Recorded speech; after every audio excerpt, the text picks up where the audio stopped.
and of Cliff's use of the phrase, can best be understood if you think of what a sharply struck flattened tin can might do to one's shins. If you played tin shinny, you knew how to take your lumps and give some back. You could play rough. The Internet aids modern readers, I count myself one, who find themselves puzzled, even taken aback when they first come across some of the language Cliff used in his fiction. And although I called myself a modern reader a moment ago, I don't have to resort to my computer to understand the meaning underlying the title of Party Line. I'm old enough to have experienced a party line, and to understand that Cliff, in using the phrase, was making an analogy between the situation in the story and the era when rural telephone subscribers often had to share a single, hard-wired, as they say now, telephone line strung out from the nearest small town into the countryside.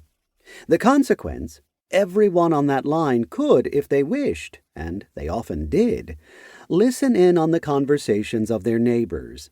And when Cliff refers to an old whippoorwill chunking up the hollow, seen in other iterations as chugging, in his novel Why Call Them Back from Heaven, he is simply using now-dated rural speech to describe the sound made by that species of bird calling in the night from somewhere up in the farther reaches of a small valley. He also utilizes a word that mimics the sound, a literary device occurring in many of his stories. Better known, perhaps, is the phrase, "Dad burn the kid," which Gramp Stevens mutters on the first page of the short story City. Cliff specifically pointed at that expression when pulling City and its related stories into book form, City, painting with some amusement the puzzlement it brought to the doggy historians of the far future, who clearly did not inherit humankind's extensive stock of mild expletives. The phrases, "By Lord," "Thank Lord," and "I be damned," appeared frequently in his earlier stories, but were eventually laid aside. My first widely separated readings of those phrases in Cliff's stories made me think that some typesetter had omitted the words "thee" or "will," but once I began to reread a lot of that older fiction over a short span of time, I realized that the same wording came up too many times to be mere mistakes. The phrases popped up the way Cliff wrote them, and perhaps that was the way they were said in the time and place of Cliff's youth. I myself grew up with the phrase "used to," as in, we used to go to the lake. Cliff's variation of that phrase in Earth for Inspiration, they never used to come back, irritated me more than I would expect because of that missing D.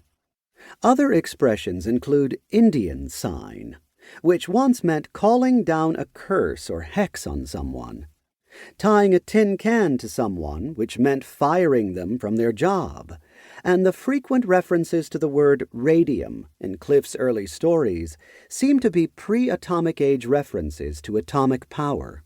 Clifford D. Simak was already a professional newspaperman when he began to write fiction, and that fact explains much of the dialogue found in his earliest stories. For instance, he tended not to use contractions.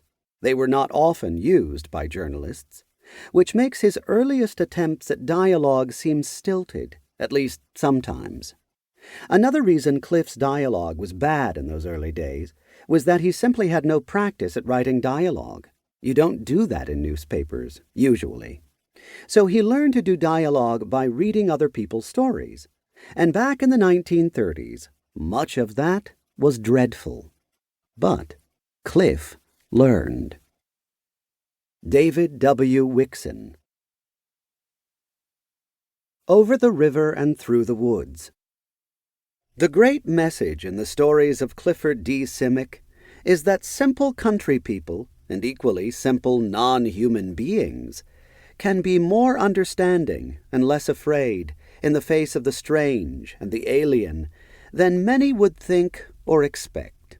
That the lessons learned in their apparently humdrum lives are as good as most to help them deal with something new.